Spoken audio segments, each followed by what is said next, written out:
जय गुरुदेव, जय गुरुदेव नाम किसका, प्रभु का पावन नाम, मालिक का प्यारा नाम, समय का जगाया नाम। जय गुरुदेव।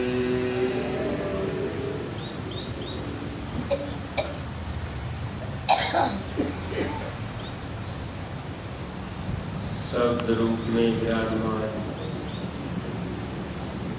परम पूज्य स्वामी जी महाराज, परम श्रद्धेय पूज्य महाराज जी के चरणों में कोटि कोटि नमन प्रणाम करते हुए संस्था के सभी वरिष्ठ पदाधिकारी सदस्यगण, सभी सत्संगी धर्म प्रेमी भाई बहनों को, सभी जिम्मेदार सेवादार प्रेमियों को सादर जय गुरुदेव।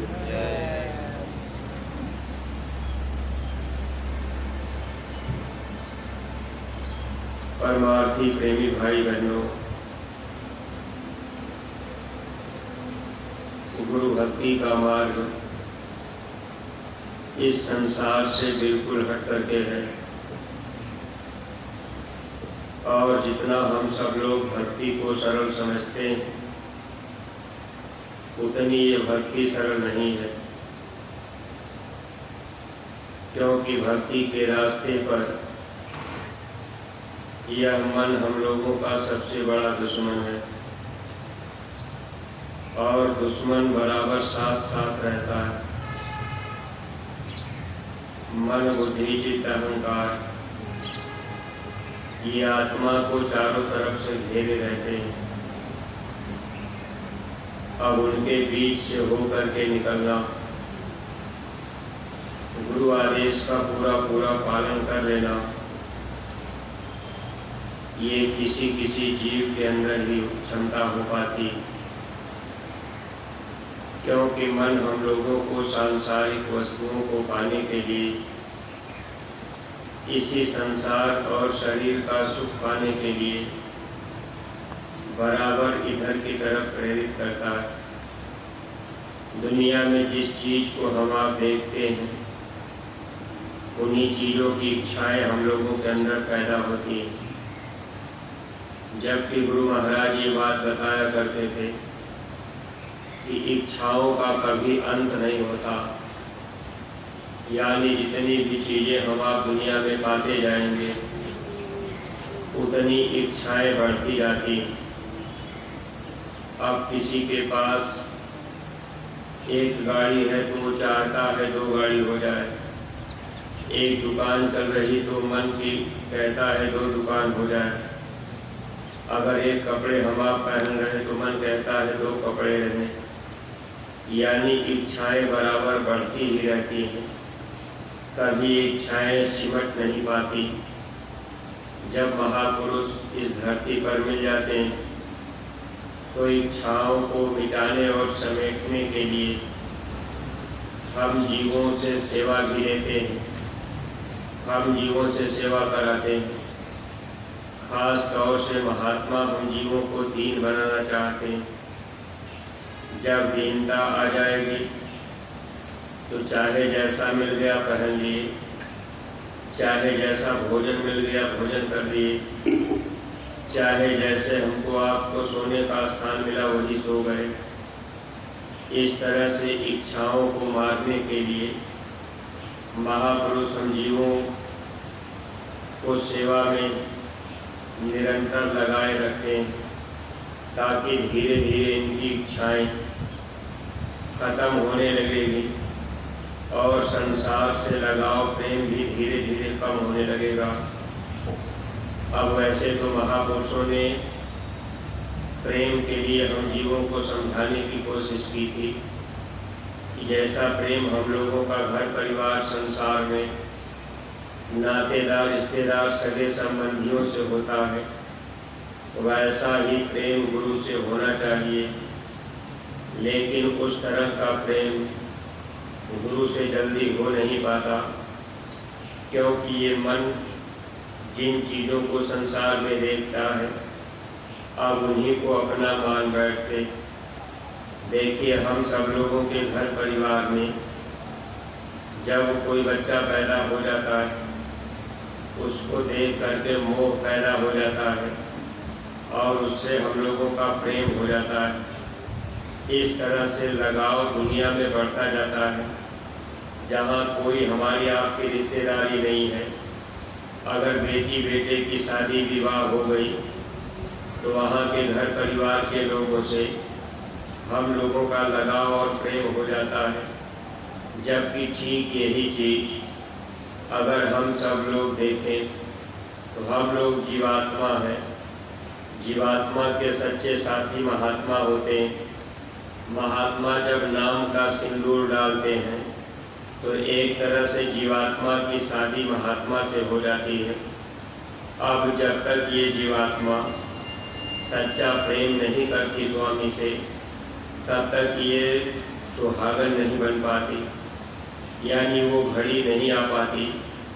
जब हम लोग सद्गुरु से प्रेम करने लगें, स्वामी से प्रेम करने लगें, तब तो एक न एक दिन हम सब लोग भी उस मालिक के पास पहुंच सकते हैं। लेकिन यह प्रेम मन नहीं करने देता। दुनिया में तो प्रेम हो जाता है, बच्चे की कहीं शादी हो गई, अब वहाँ प्रेम हो गया, वहाँ के लोगों से भी प्रेम हो जाता है। यहाँ तक कि हम आप अब वो रिश्तेदारी जोड़ लेते हैं, रिश्तेदारियों की रिश्तेदारी में भी अपना लगाव रख लेते हैं। जबकि प्रेमी भाई बहनों, हम आप ये जानते हैं कि ये शरीर छूटने पर कोई भी नातेदार रिश्तेदार सगे संबंधी हम जीवों के काम में नहीं आते। इस जीवात्मा के साथी अब दुनिया के कोई भी लोग नहीं बन पाते। महापुरुष जब जीवन में मिलते हैं तो महात्मा नाम का सिंदूर जीव को देकर महात्मा हम जीवों की हमेशा रक्षा के लिए तैयार रहते हैं। लेकिन सद्गुरु से स्वामी से वो प्रेम नहीं हो पाता। ये मन है परमार्थ का बैरी और विरोधी है। मन बराबर परमार्थ के रास्ते से हटाने का काम करता है, सद्गुरु से प्रेम होने नहीं देता। प्रेम कब होगा? जब हम लोग सद्गुरु के वचनों को माने, क्योंकि हम लोगों के अंदर वो क्षमता नहीं है कि सद्गुरु से हम प्रेम कर लें। वैसे सद्गुरु खुद प्रेम करते हैं। जब वो प्रेम करते हैं, प्रेम धीरे धीरे गाढ़ा हो जाता है। फिर जब गुरु से प्रेम हो गया तो इस संसार में कोई भी शक्ति हम लोगों को रोक नहीं सकती। गुरु से प्रेम करने के लिए ही गुरु आदेश का पालन महापुरुष कराते हैं। अगर हम लोग उस आदेश का पूरा पालन करने लगे, हालांकि मन तो साथ नहीं देता, मन रोकने का काम करता है कि इस गुरु आदेश को हम न माने, लेकिन हम लोगों का ये फर्ज और कर्तव्य बनता है कि अपने गुरु दरबार से जो भी आदेश मिले, हमेशा ये चिंता होनी चाहिए कि कोई आदेश अगर गुरु दरबार से मिला है तो उसका हम लोग पूरा पालन करें। अगर पूज्य महाराज जी के द्वारा कोई भी आदेश संगतों में पहुंच जाता, अगर संगत में हमको आपको खबर लग गई कि यहाँ ये सेवा लगी है, ये सेवा चल रही, इस सेवा में सबको अपना तन धन देना है, अगर हम लोग तुरंत विचार बना लेते हैं कि नहीं हमको ऐसा करना, चिंता अगर हो गई और वो सेवा का काम हम आप कर लिए, तब तो हम लोगों का प्रेम गुरु से बढ़ने लगा। जैसे रिश्तेदारी में कोई बात हो जाए, कोई घटना रिश्तेदारी में हो जाती है, अगर खबर लग जाती है तो चाहे कितना भी जरूरी काम होता है, उस काम को छोड़ करके हम आप रिश्तेदारी में पहुंच जाते हैं। लेकिन परमार्थी प्रेमी भाई बहनों, अगर गुरु दरबार से कोई हुक्म आदेश मिलता है तो हम लोग अपना संसार का काम छोड़ते नहीं, बल्कि मन क्या कहता है कि अच्छा ये खेती बाड़ी ये काम हम अपना पूरा कर लेंगे और ये काम है, ये दुकान का काम है, ये सामान इकट्ठा करना है, अभी ये खेत में पानी लगाना है, इतना काम करने के बाद फिर मौका मिलेगा तो हम भी मथुरा चलेंगे। अब दुनिया के काम के लिए अगर कोई रिश्तेदारी में ज़रूरी काम आया तो उस समय हम आप घर परिवार का सब काम रोक कर रिश्तेदारी में निकल जाते हैं। लेकिन देखिए, गुरु दरबार से कोई आदेश होता है तो उस आदेश को बजाने के लिए मन कहता है कि पहले हम अपने खेती बाड़ी का काम कर लें, तब हम वहाँ चलेंगे। तो ये मन की फितरतबाजी है। मन कभी भी गुरु और शिष्य के बीच प्रेम पैदा नहीं होने देता। जबकि हम लोग अगर वचन को याद रखेंगे कि भाई हमको गुरु से प्रेम करना है, जो भी आदेश अपने दरबार से मिलेगा उसका हम जरूर पालन करेंगे। थोड़ा बहुत आदेश का पालन अगर हम आप कर लें तब तो भक्ति हमारी आपकी गाढ़ी हो जाएगी।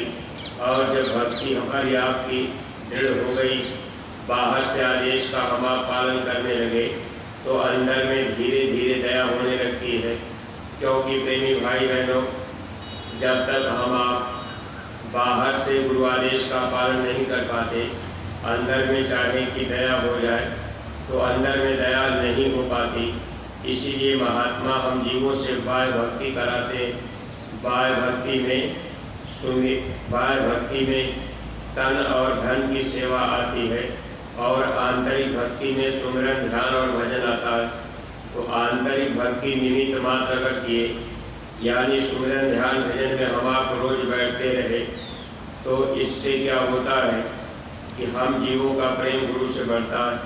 जब बाह्य भक्ति हम आप करेंगे, बाहर से कोई भी आदेश हुआ, चाहे तन की सेवा करने का या धन की सेवा करने का, फिर हम आप समय निकाल लिए, अगर थोड़ा बहुत अपना तन धन लगा दिए तो फिर हमारी आपकी भक्ति पक्की होने लगती है और प्रेम बढ़ने लगता है। इसके हर परमार्थी प्रेमी भाई बहनों को सेवा का भी हमेशा ध्यान रखना चाहिए और गुरु दरबार से जो भी आदेश मिले उसके लिए हमको आपको चिंतित रहना चाहिए।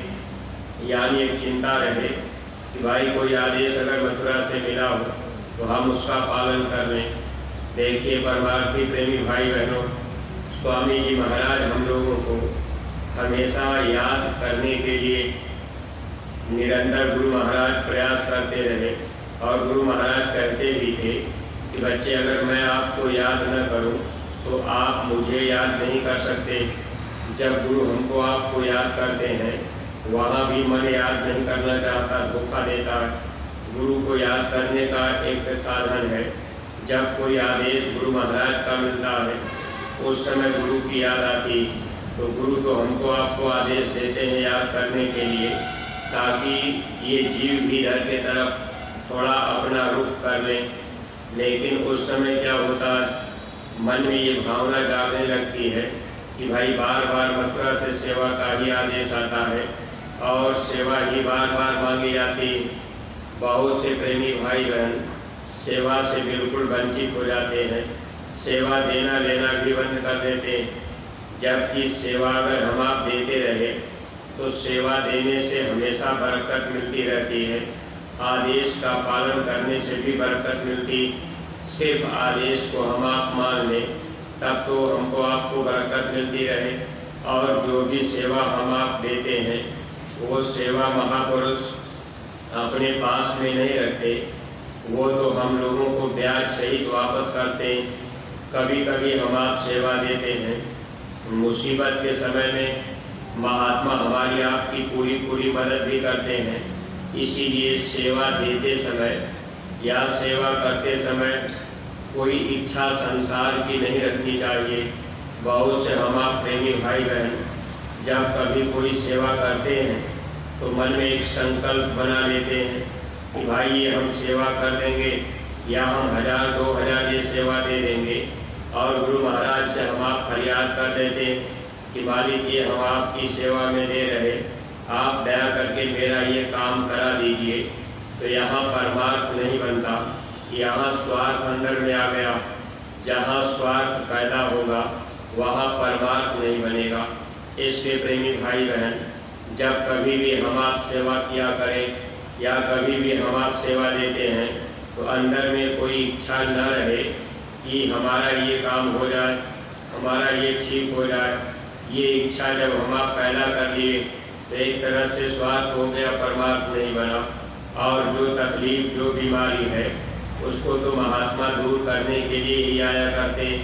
अपना बच्चा है, छोटा सा बच्चा, अगर बच्चा रो रहा है, बच्चे के पेट में दर्द है, बच्चा भले नहीं कहता, लेकिन माता पिता को चिंता हो जाती है।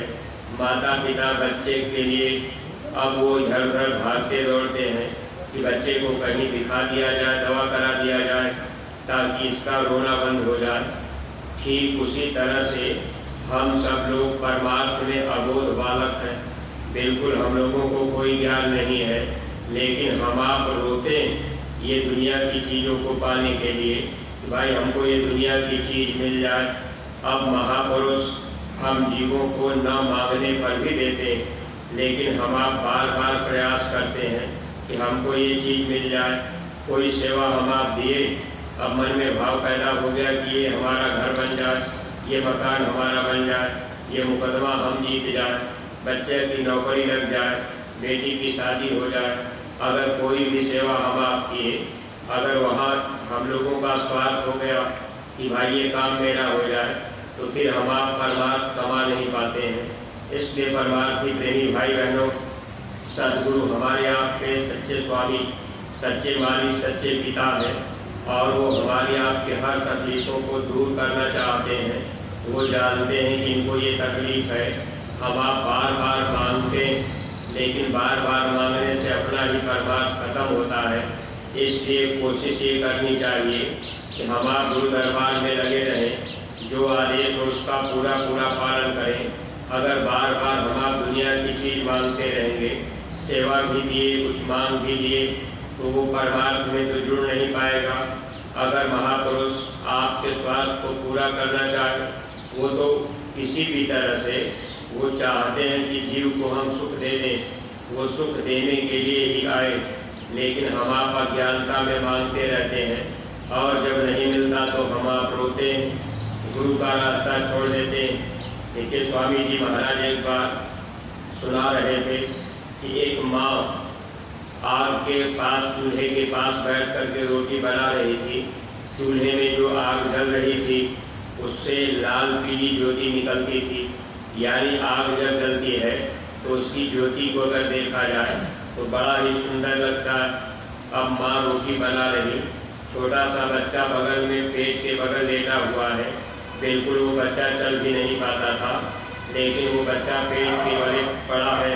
धीरे धीरे घिसकते घिसकते बच्चा चूल्हे के पास आया और चूल्हे में अपना हाथ डालने लगा, क्योंकि बच्चे को लाल पीली आग की ज्योति अच्छी लगती थी। बच्चा हाथ बढ़ा करके जब आग पकड़ना चाहा तो माँ ने उसके हाथ को खींच के पीछे कर दिया, फिर उसको पीछे हटा दिया। बच्चा रोने लगा। फिर जब चुप हुआ, फिर बच्चा धीरे धीरे चूल्हे के पास घिसक करके आया। फिर जब उसने अपने हाथ बढ़ाया पकड़ने के लिए, माँ ने फिर उसके हाथ को पीछे कर दिया, फिर वो बच्चा रोने लगा। गुरु महाराज ये बात सुनाते हुए कह रहे थे कि माँ को पता है कि बच्चा अगर इस आग को पकड़ लेगा तो उसके हाथ जल जाएंगे, लेकिन बच्चे को नहीं पता कि ये आग है, इससे हमारा नुकसान होगा। ठीक उसी तरह से इस संसार में जहाँ हम आप रहते हैं, माया के सामानों को देख करके हम लोगों के अंदर ये जिज्ञासा पैदा हो जाती है कि हमको भी ये सामान मिल जाए। उसीलिए हम आप दुनिया का सामान मांगने के लिए सद्गुरु से हाथ फैला देते हैं कि हमको ये चीज़ मिल जाए। अगर वो चीज़ नहीं मिलती है तो फिर हमारा आपका मन मोटा होता है, फिर हम आप गुरु के रास्ते से दूर होने लगते हैं। सुमिरन ध्यान भजन भी छोड़ देते हैं, फिर सेवा करना भी बंद कर देते हैं। कितने सत्संगी को कह देते हैं कि अरे हमने गुरु महाराज से प्रार्थना की थी कि मेरा ये काम हो जाए, अब मेरी बेटी की शादी हो जाए, बच्चे की नौकरी लग जाए, लेकिन गुरु महाराज ने दया नहीं किया, तो हम बार बार क्या सेवा दें, बार बार सत्संग में क्या आए जाएं, बार बार हम प्रचार में क्यों जाएं। अब ये मन जो है यही दुनिया की चीज़ों को पाने के लिए अब हम लोगों को परमार्थ से अलग कर देता है। इसलिए सत्संगी प्रेमी भाई बहनों, दुनिया की चीज़ मिले न मिले, अरे कितनी बार हम आप जन्मे मरे, कितने जन्म मरण की पीड़ा हम आप सहते रहे। आज मनुष्य शरीर में है तो अच्छा घर मकान चाह रहे, आज हम आप मनुष्य शरीर में अच्छा भोजन अच्छा कपड़ा चाह रहे, लेकिन यही जीवात्मा जब 84 में चली जाती है तो वहाँ कोई घर मकान हम आप नहीं बना पाएंगे। आप पक्षी को देखिए तो आज रात में किसी पेड़ पर बैठ करके गुजारा कर दी, कल रात में किसी और पेड़ पर बैठ करके, चाहे जहाँ भी वो बैठ गई पेड़ पर, रात बीत गया उजाला हुआ, फिर वो अपना पेट भरने के लिए दिन भर उड़ती दौड़ती रहती है, फिर शाम हुआ, फिर वो कहीं पेड़ पर बैठ करके गुजारा कर दी।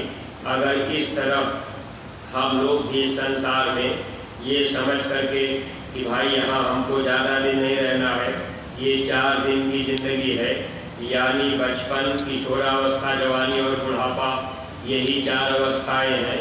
अब इसी को महात्माओं ने 4 दिन की ज़िंदगी बताया। अब ये समय हमारा आपका ऐसे निकल जाता है, फिर हम आप भजन नहीं कर पाते, भक्ति नहीं कर पाते। इसके सत्संगी प्रेमी भाई बहनों, हम लोगों का ये परम सौभाग्य है कि हम लोगों को ये मौका मिला हुआ है सेवा और भक्ति करने का। जो भी आदेश अपने गुरु दरबार से हुआ करता है, हम लोग बराबर ये कोशिश करें कि हर आदेश को हम मानेंगे। पूज्य महाराज जी जब जैसा आदेश दे दें, अगर हम आप उसको मान लिए तब तो भला हो गया।